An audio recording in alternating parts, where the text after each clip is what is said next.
Ito guys, ating ilulutuin sa oven. Ito ang lulutuin na natin.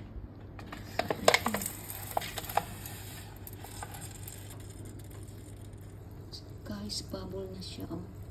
So, pag bubble na siya, yung oil, ready to eat na yan. 12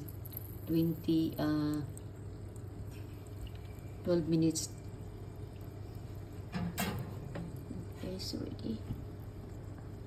So, ready to eat. Nag-bubble na siya, guys. So, pag nag-bubble na, so, ready to eat na siya. Okay, this chopstick. Oh, you see? Oh, that's nice. Oh, it's hot. It's hot. Okay, that's good.